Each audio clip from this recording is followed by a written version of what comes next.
So much, and Kyle mentioned it, so many of the starters being out there. Nice. And I look at the young guy in Green Bay who's taking over for Aaron Rodgers, and I'm going to go with Jordan Love. Got a chance to watch that game, and it didn't start great for the Green Bay Packers and for Jordan Love. He's out there, and next thing you know, a snap just goes over his head. New England Patriots recover, they go down and they score a touchdown. Josh Uche gets on the ball there, and they score a touchdown, and you're just like, all right, how's this young guy going to respond? Adversity, ball kind of goes through his hands right there. Not the way you want to start the game. But Jordan Love rebounded. He showed back up. He makes a long pass to Romeo Doubs. He's throwing the ball over the middle in traffic, and he's able to complete plays. And that's what was the fun thing to watch, because for a young quarterback in a new offense where he's now the starter, he's now the guy, it's not going to be pretty all the time. So seeing him go out there and have some adversity earlier, but then going out there executing, taking them down there, scoring a touchdown, that to me was impressive. And that's what you want to see from Jordan Love if you're a Green Bay Packers fan, because this starts the new era, the new regime. And you just lost a Hall of Famer, and you want to see this guy go out there and play well. And he has done that so far in the preseason. The first game against Cincinnati, and then coming out here against New England as he threads the needle right there to Dobbs. So for me, it was fun to watch Jordan Love. There's a guy with a ton of pressure this year, and everybody's been waiting to see, hey, why did they move up and draft him in the first round? And so far, early on in the preseason, which means absolutely nothing, he has showed up and he has played well for this team. Let's see how it goes. Week 1, Chicago Bears. Pretty cool, Jay. Pretty cool. I think there's this club where the cool AFC quarterbacks hang out, and it's Mahomes, and it's Burrow, and it's Allen, and it's Lamar. What if this year in the club they turn and like the door opens and the music changes, and what if they're like, is that Kenny Pickett? Is he in the cool AFC quarterback club? I don't think there's been a quarterback in the league who's looked sharper in the preseason. All he did to come out against Buffalo, 2 drives, 2 touchdowns against guys who start, against guys who have been all pro, and it was like nothing. Hot knife through butter. 2 for 2. Pickett finishes 10 of 13, touchdown, 78 yards, and this is not the only time in the preseason he's looked great. If Kenny Pickett was struggling, if it wasn't going that well, we would know, because Mike Tomlin doesn't do any BS. Yeah. You would know from Tomlin's press conference, his body language, that he is not happy with Kenny Pickett. He looks loose, Tomlin, for a guy who doesn't always look loose. The Steeler fan base is rallying around this guy. I mean, come on now. Don't let Kenny get hot, guys. There's room in the club. The problem is, if he gets in the club, somebody's got to go out.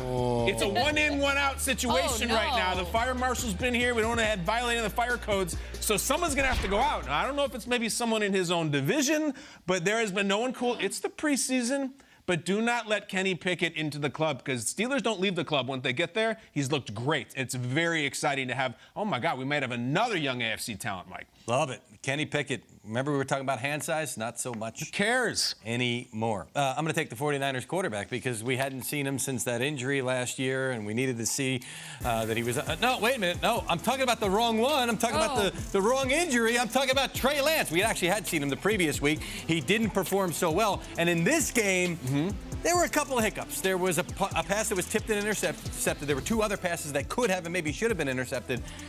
But this is a guy who had to come out and make quick decisions as best he could and let that ball fly, or if you had to escape quickly, escape quickly. He did that. It led to those moments where maybe you don't want to put the ball in harm's way, but I saw some decisiveness. You saw the arm talent on display. And yes, that interception I'm talking about led to some people saying that he had a lackluster outing, which led to a lot of 49ers fans. You didn't see the whole game. Did you cut out before the end where he led that comeback drive, led 2 comeback drives? Really? A headline from Awful Announcing, who, if I mention him enough on air, maybe won't write bad things about me. Quote, why is everyone picking on Trey Lance? And yeah, that's a fair point, because this is a guy that really we haven't seen a whole lot of. Mike, in there's a viral games. moment we should share.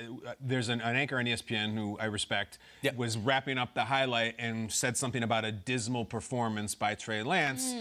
It's a complicated one, because you were saying he threw a couple that could have been intercepted, but his stats looked really good, and Niners fans got really angry that you're mischaracterizing his performance. How did he play? And he ended on a high note, and he overcame those mistakes, and you're going to make those mistakes, but can you bounce back from them? A guy that needs to show that he's got the resiliency here.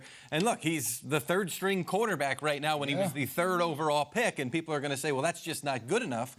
But we haven't seen a whole lot of him in meaningful games. He got injured last year through no fault of his own. Who knows how last year would have gone if he had played his whole way out. He's had some ups and downs in the summer. But I thought the performance was really good, and I thought that there were moments to build upon.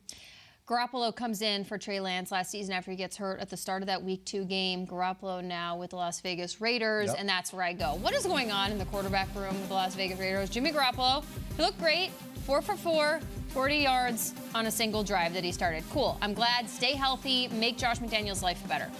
Then you got this guy, Aiden O'Connell. Why are we mentioning this young man so much? Is it because he just was handed the number 4? Is it the mustache? Is it the fact that he threw 50 touchdowns at Purdue in his final 2 seasons there in the Big Ten? There's something about the way this guy's playing. I'm not saying Aiden O'Connell, watch out, Jimmy Garoppolo. It's not that. It's like, I almost feel happy for Josh McDaniels now that he's not maybe so stressed about his quarterback room or how things are going to go, because there could be something there. And that's great for Jimmy G. That's great for the Raiders. That's great for just everything that Las Vegas needs, because after last season and just all the question marks and the doubt and the dismal performances at times, I think the Raiders, they needed some juice in the quarterback room. Well, for Josh now, these are his guys.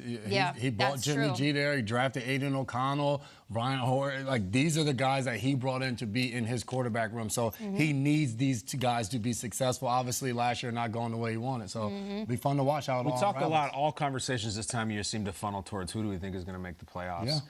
I don't know if anybody's going to be picking the Raiders. There's not a lot of heat on them. And I don't mean here, I just mean nationally. Yeah. You see them across every platform.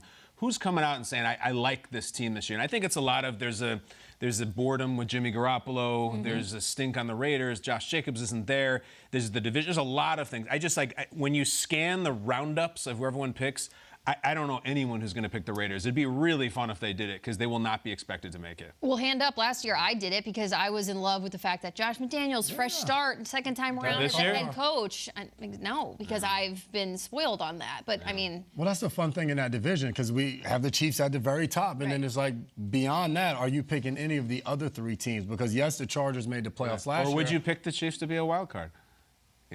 Let's get into it, Wow, Jason. how dare you. Let's get into it. If they're in, they're in. Is that what you said earlier? If they're in, they're in. But if you're picking them to be a wild card, who's That winning means that you're- division? Yeah.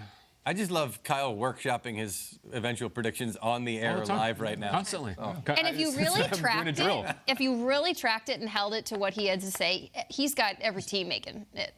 14 in on both sides. Earlier in the show, I said the Pats aren't getting in. I just straight up said it. I'll get some takes. You have some takes. Yeah, I have to say. Yeah, 14 teams total. That's it, guys. If you